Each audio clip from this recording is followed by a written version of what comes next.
नमस्कार साथियों, स्वागत है आप सभी का आविष्कार आईएएस एकेडमी पर। मैं इंजीनियर लोकेन चौधरी आप सभी का हार्दिक अभिनंदन, हार्दिक स्वागत करता हूं। दोस्तों, आज हम बात करने जा रहे हैं भारत और यूएई के बीच में एक महत्वपूर्ण डील के बारे में। ये डील किसी एक क्षेत्र में नहीं है। इस डील के माध्यम से यूएई के राष्ट्रपति और भारत के प्रधानमंत्री मोदी जी के द्वारा मात्र 2 घंटे की एक बैठक के दौरान, और ये बैठक इस तरीके से अरेंज की गई थी जिसमें किसी भी तीसरे पर्सन की कोई भी भागीदारी नहीं थी, और कार में इस बैठक को अंजाम दिया गया। और इस बैठक के अंतर्गत यहाँ यूएई और भारत के बीच में 2032 तक $200 बिलियन के व्यापार की संभावनाएं जताने तक की बातें सामने आई हैं। भारत ने यहाँ पर यूएई के साथ में एक क्षेत्र में नहीं, बल्कि आप किसी भी सेक्टर की बात करें, ऊर्जा सेक्टर की बात करें, अंतरिक्ष की बात करें, डिफेंस की बात करें या इंफ्रास्ट्रक्चर की बात करें, हर क्षेत्र में यहाँ पर कुछ ना कुछ डील हुई है। और ये अब तक की सबसे बड़ी डील मानी जा रही है यूएई के साथ या खाड़ी देशों के साथ में। जो डील हुई हैं उनमें ये बहुत बड़ी डील है। इस डील के माध्यम से भारत में लगभग माना जाता है कि 10 लाख रोजगार जो है वो यहाँ पर सृजित हो सकते हैं। इसका मतलब 10 लाख रोजगार की जब संभावना जताई जा रही है तो इसका मतलब ये है कि भारत में बहुत कुछ इन्वेस्टमेंट यूएई के द्वारा किया जाएगा। भारत भी यूएई को किस तरीके से सपोर्ट करेगा, ये बात भी यहाँ पर की गई है। तो दोनों देशों के मध्य, दोनों देशों के जो प्रमुख हैं, एक कार में बैठते हैं और कार में बैठकर इस डील को अंजाम देते हैं। यूएई के राष्ट्रपति 4 घंटे का सफर कर कर भारत में एयरपोर्ट पर उतरते हैं और वहीं पर प्रधानमंत्री नरेंद्र मोदी जी उनको रिसीव करते हैं, और कार में बैठते ही वहां पर वार्तालाप शुरू हो जाती है। लगभग 2 घंटे की एक कह सकते हैं एक प्राइवेट मीटिंग होती है, जिसमें दोनों ही प्रमुख जो है अपनी जो महत्वपूर्ण बातें हैं उनको करते हैं, और फाइनल तौर पर सामने निकल कर आता है कि यूएई के साथ में भारत की एक बहुत बड़ी डील हो चुकी है। तो आज के सेशन में हम इसी को बारीकी से समझेंगे, एनालिसिस करेंगे कि इस डील के मायने क्या हैं और किन क्षेत्रों में क्या-क्या यहाँ पर देखा जाएगा, क्या-क्या चीजें रखी गई हैं, कौन-कौन सी ऐसी चीजें हैं या कौन से ऐसे क्षेत्र हैं जिनमें यूएई भारत में इन्वेस्टमेंट करने वाला है और भारत के लोगों को इससे क्या फायदा होने वाला है। तो सेशन में लास्ट तक बने रहिएगा, और चैनल पर नए हैं तो सब्सक्राइब जरूर कर लेना भाई। देखिए, India UAE seal LNG deal as they eye strategic defence pact and 200 billion trade target, यानी 200 अरब डॉलर का ट्रेड टारगेट रखा गया है, डिफेंस पैक्ट किया गया है, एलएनजी डील हुई है। ये यहाँ पर न्यू इंडियन एक्सप्रेस की न्यूज है। किसी भी न्यूज़पेपर में आप देखेंगे इसे प्रमुखता से छापा गया है। 19 जनवरी को यहाँ पर इनकी एक मीटिंग हुई थी, उसके अकॉर्डिंग ये रिजल्ट सामने आया है। एमबीजेड इंडिया विजिट, यहाँ के जो राष्ट्रपति हैं यूएई के, एमबीजेड मोहम्मद बिन जायद, इनके द्वारा यहाँ भारत में प्रधानमंत्री मोदी से मुलाकात की गई। और देखिए यहाँ पर एयरपोर्ट से रिलेटेड भी पैक्ट यहाँ पर यानी जो एग्रीमेंट है वो हुआ है। इसके अलावा 3 घंटे का ये जो पूरा सेशन था, इस पूरी मुलाकात में बहुत सारे अंतरिक्ष के क्षेत्र में, एनर्जी सेक्टर में, सभी क्षेत्रों में यहाँ पर बात हुई है। अब देखिए यहाँ एक एक करके हम बात करें, ध्यान से समझना। बात ये है, आप इस सेशन में ये देख सकते हैं, यहाँ पर एक फोटो देख सकते हैं। एयरपोर्ट से यहाँ पर राष्ट्रपति जो है उतरते हैं, कार में मोदी जी के साथ में बैठते हैं, और सारी चीजों पर लगभग 2 घंटे तक वार्तालाप चलती है। और ये संवेदनशील एक तरीके से कूटनीतिक चर्चा थी, सुरक्षा संबंधी बातें यहाँ पर हुई हैं। और ये जो डील थी ये बताती है कि अब भारत और यूएई के जो संबंध हैं वो सिर्फ तेल तक सीमित नहीं है। यानी अभी तक हम जो आप खाड़ी देशों के साथ में हमारे जितने भी देशों से एग्रीमेंट हुए हैं, वहां पर सिर्फ ऑयल की बात आती है कि यार हम वहां से ऑयल आयात करते हैं तो बदले में कुछ चीजें एक्सपोर्ट भी करते हैं। तो ऐसा कुछ एग्रीमेंट हुआ होगा, लेकिन ये बहुत बड़ा इन्वेस्टमेंट है, ये मायने रखता है। ये हर सेक्टर में भारत ने यहाँ पर काम किया है। और इसकी जो नींव रखी गई थी वो 2022 में रख दी गई थी। कैसे रख दी गई थी, ध्यान से सुनना कि आप सबसे पहले ये चीज देखिए कि 2022 में एक्चुअल में भारत और यूएई की जो यूएई के बीच में एक एग्रीमेंट हुआ था जिसे कहते हैं व्यापक आर्थिक साझेदारी समझौता, सीईपीए।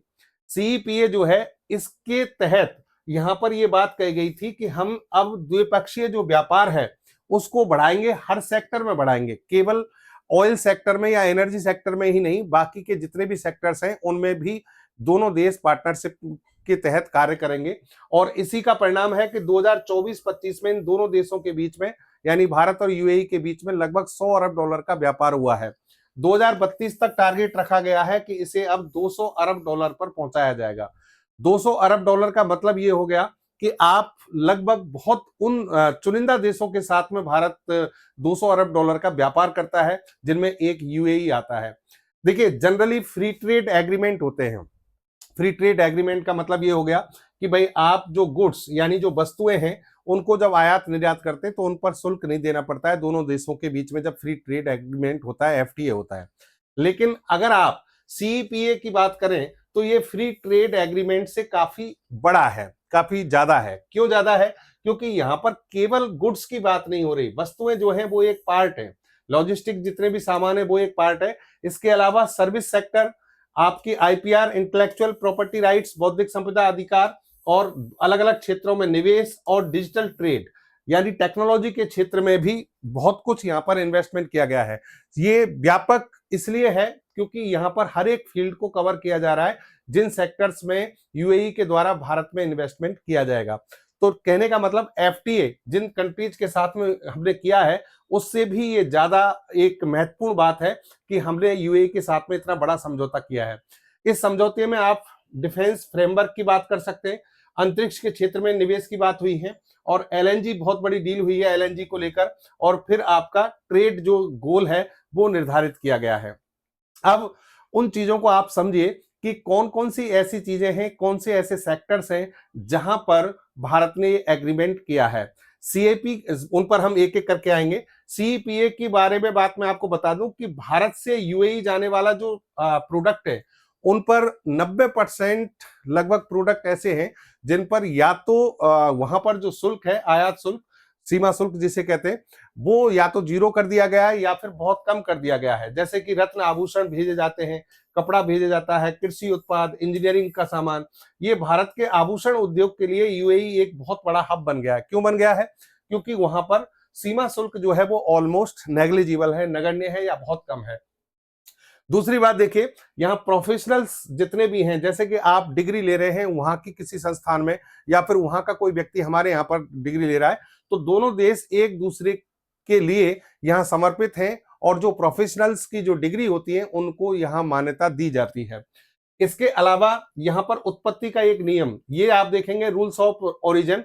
इसका मतलब ये था कि जैसे कि चाइना, देखिए चाइना मान लीजिए कोई प्रोडक्ट तैयार करता है और वो भारत के माध्यम से यूएई भेज देता है, लेकिन यहां पर इन्होंने एक एग्रीमेंट कर दिया कि अगर कोई प्रोडक्ट भारत के माध्यम से आ रहा है तो उस पर जो मूल्य संवर्धन है, वैल्यू एडिशन है, वो 40% तक भारत में होना चाहिए। तो चाइना जैसा देश कभी भी भारत के थ्रू यूएई में सामान नहीं भेजेगा, तो यहां पर ये रोक लगाने की बात कही गई है। फिर इसके अलावा निवेश और सुरक्षा को ध्यान में रखकर, और अफ्रीका और यूरोप जैसे जो देश हैं उनके लिए यूएई भारत का एक तरीके से प्रवेश द्वार बनने जा रहा है, यानी यूएई के माध्यम से हम अफ्रीका और यूरोप में भी ट्रेड कर पाएंगे। ये एग्रीमेंट की नींव जो है इसके अकॉर्डिंग रखी गई है। अब एक एक करके हम बात करें। सैटेलाइट्स, यानी अगर आप स्पेस टेक्नोलॉजी की बात करें, स्पेस सेक्टर की बात करें, तो यहां इन दोनों देशों के बीच में बड़ा एग्रीमेंट हुआ है। क्या एग्रीमेंट हुआ है? देखिए, स्पेस टेक्नोलॉजी में भारत की अंतरिक्ष एजेंसी इसरो बहुत अग्रणी है, दुनिया की टॉप 5 स्पेस एजेंसी में आती है।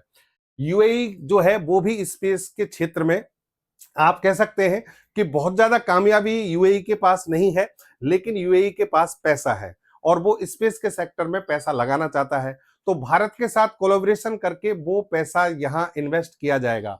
और कैसे किया जाएगा? एक लॉन्च कॉम्प्लेक्स और सैटेलाइट फैक्ट्री डेवलप की जाएगी, यानी जहां से सैटेलाइट लॉन्च होते हैं, जैसे हमारा श्रीहरिकोटा में है वैसे ही लॉन्च कॉम्प्लेक्स बनाया जाएगा जिसमें यूएई के द्वारा इन्वेस्टमेंट किया जाएगा। और सैटेलाइट बनाने की फैक्ट्री, मतलब ज्यादा से ज्यादा संख्या में सैटेलाइट्स का निर्माण किया जाए ताकि स्पेस के क्षेत्र में और ज्यादा कामयाबी हासिल की जाए। दोनों देश जो है अब संयुक्त अंतरिक्ष मिशनों पर काम करेंगे। मतलब जैसे कि भारत का मान लीजिए कोई स्पेस के क्षेत्र में कोई मिशन चल रहा है, तो वहां पर यूएई जो है वो भी अपना मिलकर काम कर सकता है, यानी दोनों देश मिलकर जो है संयुक्त एक कंबाइंड मिशन भेज सकते हैं स्पेस में। इस पर भी डील हुई है। और फिर बात हुई है स्पेस एकेडमी, स्पेस एकेडमी, यानी भारत में एक स्पेस एकेडमी बनाई जाएगी जहां पर विद्यार्थियों को स्पेस के क्षेत्र में नॉलेज दी जाएगी, डिग्री दी जाएंगी, या फिर हम कह सकते हैं ज्ञान संवर्धन किया जाएगा, और इसमें भी यूएई के द्वारा इन्वेस्टमेंट किया जाएगा। एक बड़ी डील हुई है धोलेरा। धोलेरा जो है ये एक ग्लोबल हब बनने वाला है। धोलेरा जगह है गुजरात में। आपको बता दें कि धोलेरा में यहाँ जो डील हुई है धोलेरा के लिए वो ये है कि यहाँ पर पायलट ट्रेनिंग स्कूल बनाए जाएंगे, एविएशन सेक्टर डेवलप किया जाएगा, और एमआरओ यानी विमानों की मरम्मत और रखरखाव के लिए एक सेंटर बनाया जाएगा, और वो भी यूएई की सहायता से यहाँ पर डेवलप किया जाएगा। भारत को विमानन क्षेत्र में आत्मनिर्भर बनाने के लिए कदम उठाया गया है। इसके अलावा पोर्ट और टाउनशिप, यानी एक नया ग्रीनफील्ड पोर्ट और स्मार्ट टाउनशिप व्यापारिक गतिविधियों को नई गति देगा। यानी यहां पर इसके लिए भी बात हुई है कि बंदरगाह बनाए जाएंगे, स्मार्ट टाउनशिप बनाया जाएगा। एमआरओ और पायलट ट्रेनिंग सेंटर से आप ये कह सकते हैं कि भारत में जो विमानन क्षेत्र है उसमें मरम्मत और रखरखाव के क्षेत्र में काफी प्रगति होगी, और भारत के जो इंजीनियरिंग के जो क्षेत्र है या फिर भारत के जो इंजीनियरिंग के विद्यार्थी हैं उन सभी को यहाँ पर रोजगार उत्पन्न होंगे, यानी रोजगार प्राप्त हो सकते हैं। रणनीतिक अवसंरचना, इंटरनेशनल एयरपोर्ट और रेलवे कनेक्टिविटी धोलेरा को राजस्थान और गुजरात के औद्योगिक गलियारों से जोड़ेगा। देखिए यहाँ पर आप देखिए इस तरीके से कि एविएशन सेक्टर के यहाँ पर डेवलप किया जाएगा, और ये राजस्थान औद्योगिक गलियारा हो गया, ये गुजरात औद्योगिक गलियारा हो गया, इन दोनों की कनेक्टिविटी रखी जाएगी, और इस माध्यम से जो लॉजिस्टिक कीमत है यानी लागत जो है लॉजिस्टिक की वो यहाँ बहुत कम हो जाएंगी। इस तरीके से इसे ग्लोबल हब के रूप में डेवलप किया जाएगा। एक और जो डील हुई है वो है एडवांस टेक्नोलॉजीज का डेवलपमेंट, जो उन्नत तकनीकें जैसे एआई सेक्टर हो गया, सुपर कंप्यूटर हो गया, क्वांटम कंप्यूटर हो गया, इन क्षेत्रों में अगर देखिए जैसे आपको सुपर कंप्यूटर हब के रूप में खुद को डेवलप करना है तो बहुत भारी भरकम पैसा यहाँ पर इन्वेस्टमेंट करना होता है। तो भारत में सुपर कंप्यूटर बनाने के लिए टैलेंट खूब है। भारत में सुपर कंप्यूटर बनाए जा रहे हैं। हमारे बहुत सारे ऐसे संस्थान हैं, आईआईटी जो है हमारे इंडियन इंस्टीट्यूट ऑफ टेक्नोलॉजी, इनके द्वारा सुपर कंप्यूटर बनाए गए हैं। सीडेक के द्वारा सुपर कंप्यूटर बनाया गया है। डीआरडीओ, इसरो, इनके द्वारा भी सुपर कंप्यूटर बनाए गए हैं। तो जब ये जो सुपर कंप्यूटर बनाए गए हैं इसका मतलब हमारे पास टेक्नोलॉजी है। अब इस सेक्टर को आगे बढ़ाना है तो उसके लिए इन्वेस्टमेंट चाहिए, तो इन्वेस्टमेंट यहाँ पर यूएई करने के लिए तैयार है। तो देखिए एटॉमिक एनर्जी सेक्टर में परमाणु ऊर्जा और सुपर कंप्यूटर क्लस्टर और डेटा एम्बेसी, ये तीन चीजें समझना ध्यान से। एनर्जी सेक्टर में किस तरीके से यहाँ पर एग्रीमेंट हुआ है कि जो बड़े परमाणु रिएक्टर होते हैं वो तो डेवलप किए ही जाएंगे, यानी उन दोनों के लिए तो सहमति हुई है। साथ में एसएमआर, स्मॉल मॉड्यूलर रिएक्टर, जो आजकल बहुत चल रहे हैं, यानी जो छोटे आकार के रिएक्टर होते हैं और एक पर्याप्त जो टारगेट होता है उसके लिए न्यूक्लियर एनर्जी प्रोवाइड कराते हैं, उनका निर्माण यहाँ पर किया जाएगा। जैसे इंग्लैंड के साथ भी हमने एसएमआर का अभी एग्रीमेंट किया था कि स्मॉल मॉड्यूलर रिएक्टर बनाए जाएंगे, इंग्लैंड के साथ में हुआ था। ऐसे ही हमने यूएई के साथ कर लिया। सुपर कंप्यूटर क्लस्टर का मतलब हो गया कि यूएई की मदद से भारत में एक विशाल सुपर कंप्यूटिंग क्लस्टर और डेटा सेंटर स्थापित किया जाएगा। डेटा एम्बेसी, डेटा एम्बेसी अपने आप में एक नया कंसेप्ट है। पूरी दुनिया में आप ये देखेंगे कि ये दो देशों के बीच में एक क्रांतिकारी कदम है। कैसे, इसका मतलब क्या है समझना। जैसे कि यूएई में हमारे बहुत लोग रहते हैं और वहां के लोग यहाँ पर रहते हैं, या फिर हमारी दोनों सरकारों के बीच में डेटा का आदान प्रदान होता है, तो डेटा की संप्रभुता बनी रहे, यानी डेटा किसी प्रकार से लीक नहीं हो, डेटा का कोई मिसयूज ना हो, इसके लिए दोनों देश अपने अपने जगहों पर डेटा एम्बेसी बनाएंगे। जैसे कि एम्बेसी दोनों मतलब हर देश की दूसरे देश में, जैसे हमारे यहाँ पर दूसरे देशों में क्या है, राजदूत बैठते हैं, एम्बेसी होती है, तो वहां भारत के लोग बैठते हैं, भारत के लोगों की समस्याओं का समाधान, पासपोर्ट, आपको कुछ भी कैसी भी समस्या हो तो आप एम्बेसी में जाकर मिलते हैं। वैसे ही अब डेटा एम्बेसी बनेगा। डेटा एम्बेसी का मतलब ये हो गया कि आपको डिजिटल संप्रभुता, डिजिटल सोवर्निटी चाहिए। किसी भी प्रकार के डेटा से संबंधित छेड़छाड़ हुई है, कोई भी किसी प्रकार की परेशानी है, तो आप इस एम्बेसी में जाकर उसका समाधान करवा सकते हैं। तो ये दोनों देशों ने एक बहुत बड़ा कदम उठाया है, यानी डिजिटल दूतावास, डेटा दूतावास जो है वो दोनों देश अपने अपनी जगहों पर डेवलप करेंगे। और एआई के सेक्टर में आरएनडी यानी रिसर्च डेवलपमेंट कार्यक्रम शुरू होंगे, सुपर कंप्यूटर क्लस्टर स्थापित होगा। रक्षा और अंतरिक्ष के क्षेत्र में सिमुलेशन और गणनाओं के लिए अत्यंत महत्वपूर्ण ये प्रोग्राम होने वाला है, जिसे हम कह रहे हैं G42 और सुपर कंप्यूटिंग क्लस्टर। यहां पर देखिए ऊर्जा सुरक्षा की बात करें तो जैसा कि मैंने कहा एलएनजी के क्षेत्र में एक बहुत बड़ी डील हुई है। क्या डील हुई है, ध्यान से सुनना। 2028 से शुरू होने वाली 10 वर्षीय एक योजना शुरू होगी। 10 वर्षीय एक योजना शुरू होगी जो 2028 से शुरू होगी। और लिक्विफाइड नेचुरल गैस जो है, जिसकी बहुत ज्यादा आवश्यकता है हमें, उस गैस की लगभग 5 लाख टन प्रति वर्ष आपूर्ति यूएई के द्वारा भारत को की जाएगी।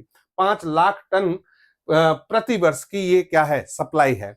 तो इस सप्लाई से भारत में ऊर्जा सुरक्षा के क्षेत्र में आप मान के चलिए बहुत कुछ बदलाव आएगा। ऊर्जा सुरक्षा के क्षेत्र में भारत जो है यहाँ पर आत्मनिर्भर हो पाएगा। डिपेंडेंसी, और जहां दूसरे देशों की हम बात करते हैं उसके अलावा यूएई क्योंकि हमारा एक बहुत अच्छा पार्टनर है, तो उसके हिसाब से भारत को काफी कुछ यहाँ पर राहत मिलेगी। भारत में देखिए एचपी और एडीएनओसी, ये यूएई की जो कंपनी है, इन दोनों के बीच में ये एग्रीमेंट किया गया, डील की गई है। गिफ्ट सिटी जो है वो यूएई में है, और यूएई की एक कंपनी है जैसे कि डीपी वर्ल्ड, इन सभी के साथ भी भारत ने एग्रीमेंट किया है। और इस एग्रीमेंट के तहत भारत में वित्तीय जो गतिविधियां हैं, वित्तीय मानचित्र जो है, उस पर भारत को मजबूती मिलेगी। इसके अलावा मैरीटाइम ट्रेड, मतलब समुद्री जो व्यापार है, उस क्षेत्र में कार्य किया जाएगा। रणनीतिक और व्यावसायिक प्रभाव, देखिए वर्चुअल ट्रेड कॉरिडोर डेवलप किया जाएगा। वर्चुअल ट्रेड कॉरिडोर का मतलब क्या हो गया कि आप ऑनलाइन या डिजिटल तकनीक के माध्यम से अपने ट्रेड को देख पाएंगे, अपना ट्रेड कर पाएंगे।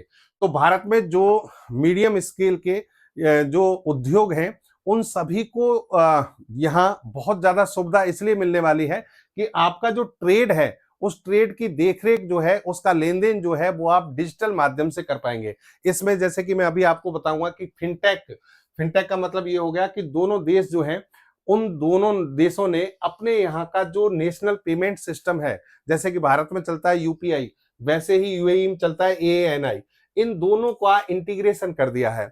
इन दोनों के इंटीग्रेशन से क्या होगा कि आपको कोई भी लेन देन करना पड़ता है, जब दूसरे देश में हम जाते हैं तो पैसे का लेन देन बड़ा यानी सोच समझ कर करना पड़ता है, उसके लिए काफी आपका समय भी खर्च होता है।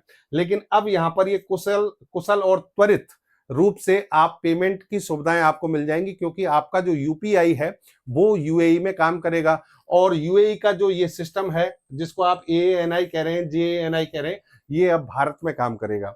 तो यानी लेन देन जो है वो बहुत ज्यादा इफेक्टिव होने वाला है, और इससे जो कॉस्टिंग है वो कम होगी। दूसरी बात, अंतर्राष्ट्रीय मुद्रा हस्तांतरण पर लगने वाले भारी शुल्क में कटौती होगी, जिससे व्यापारियों और वहां रहने वाले प्रवासियों को सीधा लाभ होने वाला है। यानी एक तरीके की डिजिटल अर्थव्यवस्था भारत और यूएई ने आपस में सहयोग करके बना ली है। अब आप यहां पर देखेंगे कि खाड़ी देश जो हैं, उनमें मैं आपको बता दूं कि यूएई जो है हमारा सबसे बड़ा व्यापारिक भागीदार है, ठीक है। और ये समझौता इसलिए खास है क्योंकि यहां आपने सिर्फ ऑयल की बात नहीं की है, बाकी के सारे सेक्टर्स की बात की है, और मात्र 88 दिनों के अंदर इस पूरी डील को अंजाम दे दिया है। ऊर्जा से आगे की सोच, यानी तेल विक्रेता के अलावा तकनीकी और व्यापारिक साझेदार के रूप में यहाँ पर यूएई को रखा गया है, और 10 लाख के आसपास के रोजगार यहाँ पर सृजन की बात कही जा रही है। भारत में अगर आप देखिए, जैसे रेमिटेंस की बात करें हम, कि भारत के लोग जिन देशों में रहते हैं और वहां पैसा कमाते हैं और फिर भारत में जो भेजते हैं, उस पैसे की अगर बात की जाए तो सबसे ज्यादा पैसा हमारे देश में आता है अमेरिका से। उसके बाद यहाँ पर अगर बात करें तो वो आता है यूएई से। यूएई की अगर आप आंकड़े देखेंगे तो यहाँ पर आपको आश्चर्य होगा कि यूएई में लगभग 35 लाख भारतीय रहते हैं। यानी प्रवासी जो भारतीय इंडियंस जो हैं वो लगभग 35 लाख हैं, और यूएई की जो टोटल पॉपुलेशन है उसका ये लगभग 35% पार्ट है। तो ये लोग वहां जब रहते हैं तो ऑब्वियस सी बात है, वहां पैसा कमाते हैं और भारत में भेजते हैं। भारत में भेजते हैं तो इससे भारत में बहुत कुछ बदलाव आता है। भारत के जो लोग हैं, भारत की जो ग्रामीण अर्थव्यवस्था है, वो यहाँ पर संचालित होती है। जैसे कि आप राजस्थान का एक उदाहरण लें, राजस्थान के बहुत सारे ऐसे जिले हैं जहाँ के बहुत सारे मैक्सिमम लोग जो हैं वो इन देशों में रहते हैं, खाड़ी देशों में रहते हैं, विशेषतः यूएई, कतर, इन देशों में। तो सऊदी अरब भी जिसमें आता है, वहां से एक अच्छी इनकम जनरेट की जाती है और पैसा गांव में भेजा जाता है, अपने घर भेजा जाता है। तो हमारी जो ग्रामीण अर्थव्यवस्था है वो मजबूत होती है, इसलिए इसे ग्रामीण अर्थव्यवस्था में रीढ़ की हड्डी माना जाता है, ठीक है। हमारे जो इंजीनियर, डॉक्टर्स हैं, चार्टेड अकाउंटेंट हैं, वो सभी भी मान लीजिए वहां पर जाकर जॉब कर रहे हैं, तो उनके लिए भी यहाँ एक बहुत बड़ा निवेश है। यानी वो बहुत अच्छा वेतन वहां पाते हैं और फिर भारत में उस निवेश को भेजते हैं। विदेशी मुद्रा भंडार की बात करें, रेमिटेंस अगर आपके पास आता है तो सीधे भारत के विदेशी मुद्रा भंडार को बढ़ाता है, जिससे कि रुपया जो है स्थिर रहता है और आपका जो यहां पर कह सकते हैं चालू खाता घाटा जो होता है वो भी यहां पर कम होता है। प्रवासियों द्वारा जब पैसा भेजा जाएगा तो उसके माध्यम से चालू खाता घाटा जो है भारत का उसमें कमी आती है। और घरेलू खपत ये पैसा सीधे परिवारों तक पहुंचता है, जिससे शिक्षा, स्वास्थ्य, उपभोग पर खर्चा बढ़ता है, जो अंततः जीडीपी को गति देता है। तो कहने का मतलब, किसी भी देश के साथ में जब इस स्तर की डील होती है तो इसका मतलब ये हो गया कि भारत की अर्थव्यवस्था की मजबूती के लिए एक बड़ा कदम है। और डिजिटल भविष्य का मतलब ये हो गया कि दोनों देशों ने यूपीआई और अपने अपने यहाँ का जो नेशनल पेमेंट सिस्टम है उसको इंटीग्रेट कर लिया है, जिससे कि ट्रांजेक्शन जो है अब बहुत आसानी से हो पाएगा। और इस पर 5 से 7% ट्रांजेक्शन जो शुल्क देना पड़ता था, अब वो ट्रांजेक्शन शुल्क नहीं देना पड़ेगा। इस तरीके से दोनों देशों के बीच में डील हुई है। और ये था दोस्तों आज का हमारा एनालिसिस। यूएई के साथ में भारत के जो ये संबंध है, स्ट्रेटेजिक पार्टनरशिप हुई है, इसको स्ट्रेटेजिक पार्टनरशिप 2.0 कहा जा रहा है। उम्मीद करते हैं कि इस पार्टनरशिप से भारत की अर्थव्यवस्था को, भारत के लोगों को बहुत कुछ लाभ होने वाला है। एक और बेहतरीन एनालिसिस के साथ में फिर से मिलेंगे आपसे। जय हिंद, जय भारत।